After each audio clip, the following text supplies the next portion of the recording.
What is going on? I Coach Nutrition Radio, and welcome back for another podcast episode. Today's episode is going to be from a question that I got from a client who asked me to do this as a podcast topic, if you will. So, he knew that, hey, if he asked the question and I recorded it on the podcast, there were probably going to be quite a few other people that had this same question. And so shout out to Mike for the question, and hopefully my answer here will not only help him, but it'll be able to help some of the listeners here as well. So the question, he said, why when I buy 1.3 pounds of salmon, does it end up only coming out to 14 ounces cooked, skin removed? Okay, so to answer this, there's a few different questions in this. Actually, I'll just go ahead and read all of them and I'll address one at a time. So the next question, more importantly, how to properly weigh and log meat and fish. Do you weigh before cooking or after? What about sushi?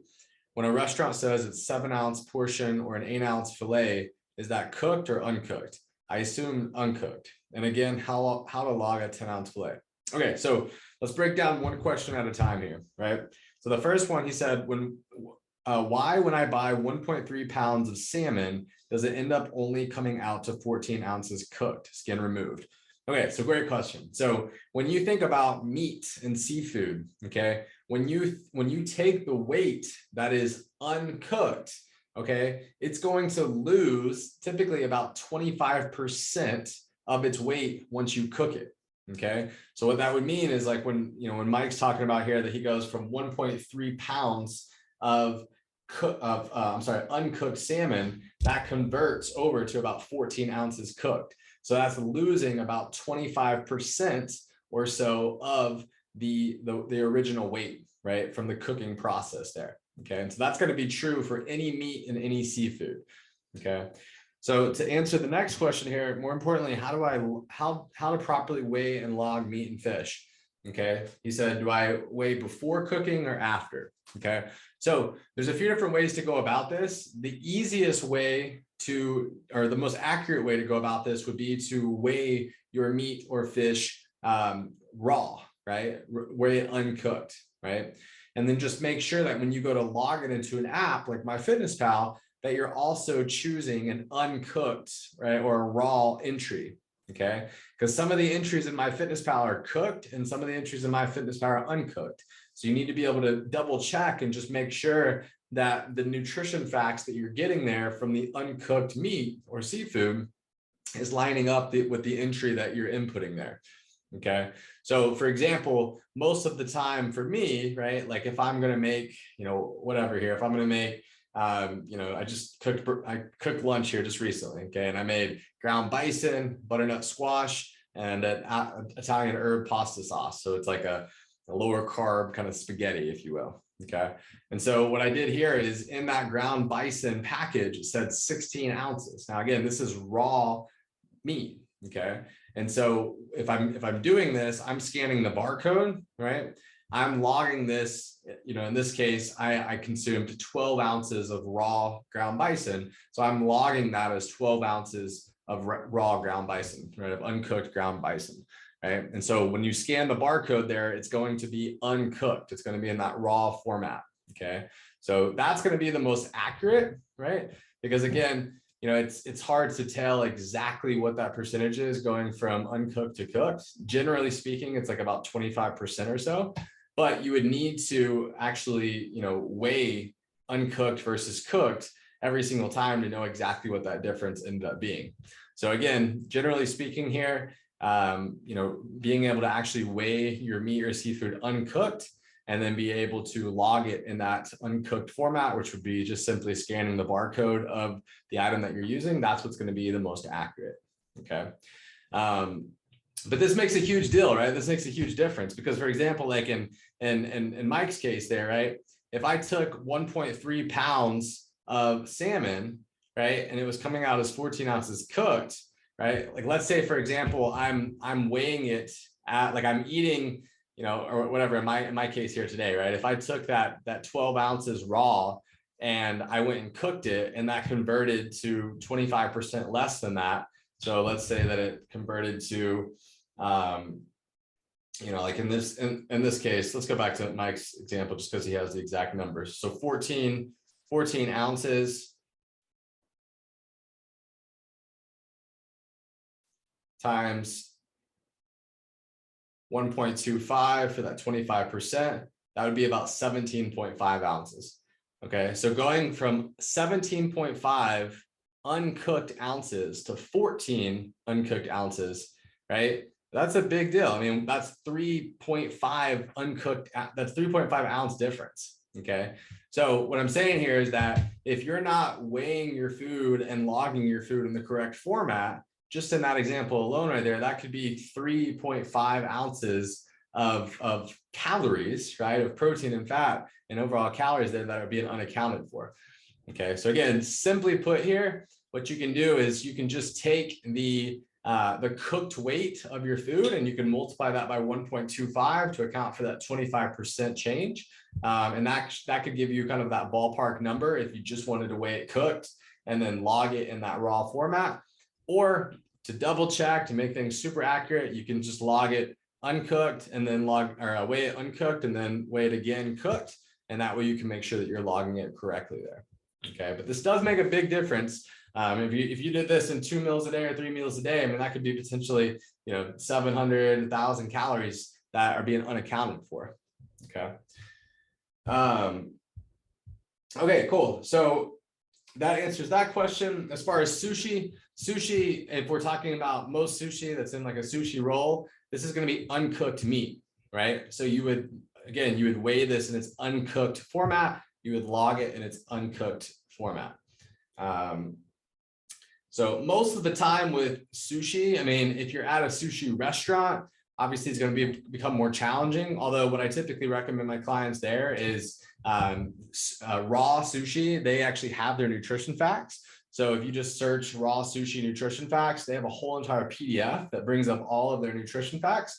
And you can use that as a reference anytime you go to a sushi restaurant, right? To be able to, log your food, as, in terms of guesstimating, be able to log your food as closely as possible, right? But unless you're actually going to raw sushi, you're not going to know what the exact nutrition facts are. And then if you go to places and you pick up sushi at like Whole Foods or Sprouts or Kroger, you would just simply scan the barcode that's on the back of that.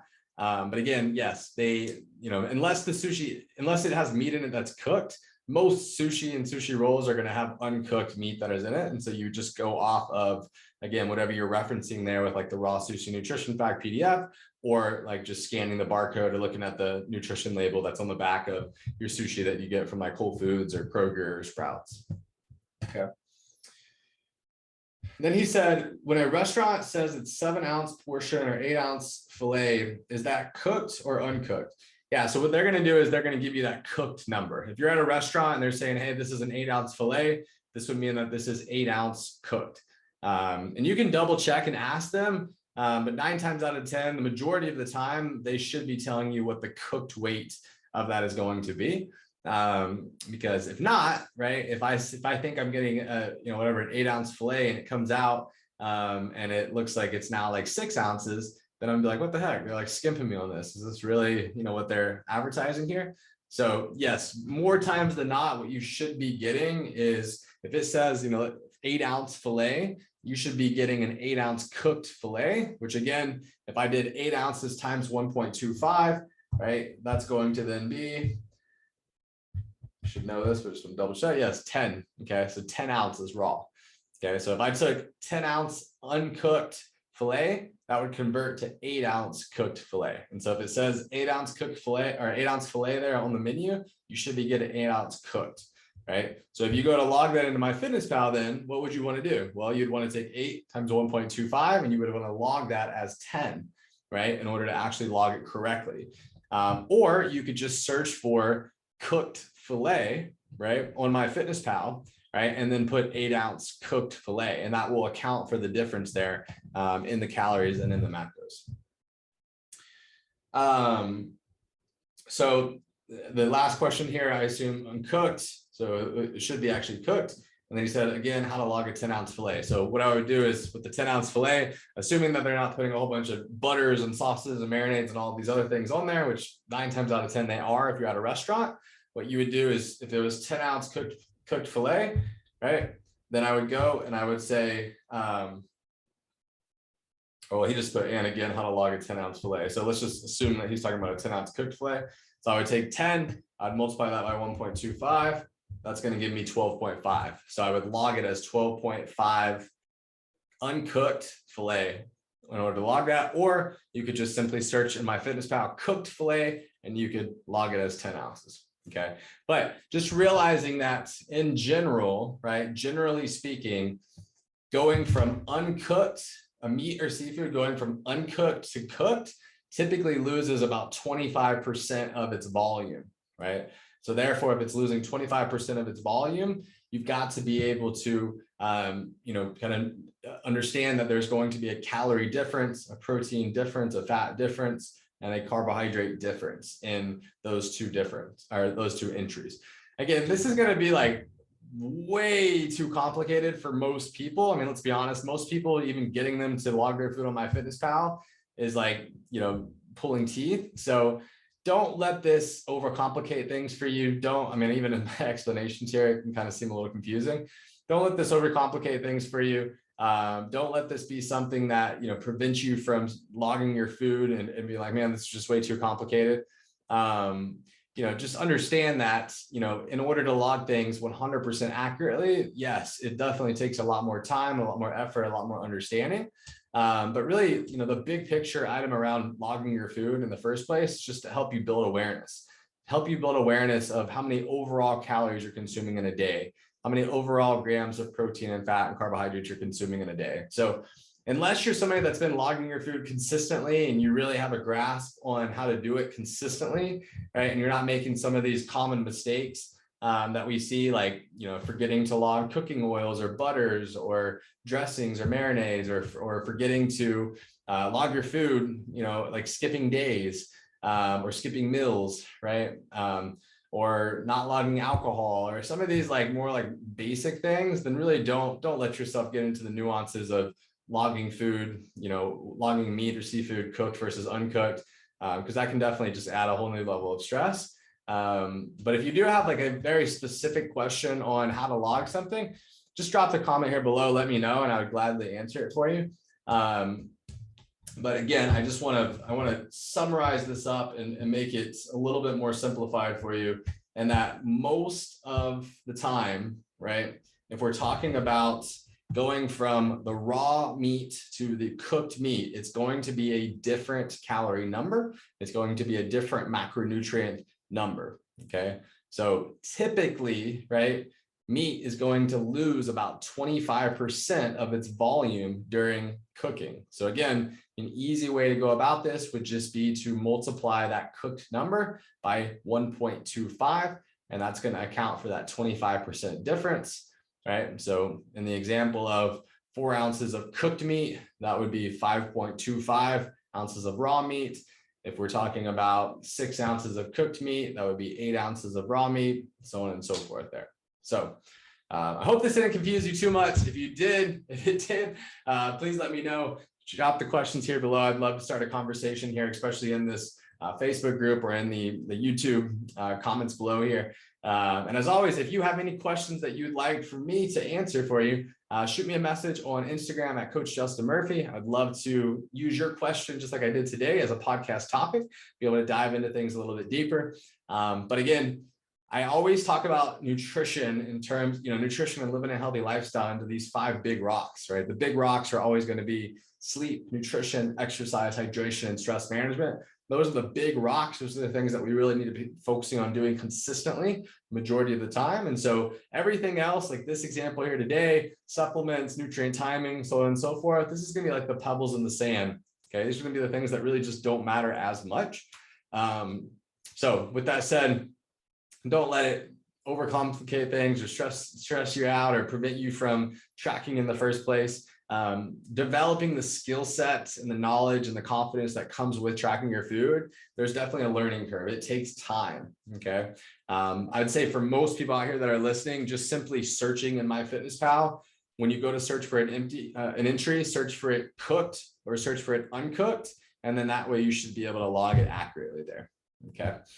Awesome. All righty, guys. I hope this helps. Happy Tuesday. I hope everybody had an amazing 4th of July. And yeah, I hope you'll have an even better week here. All right. Until next time.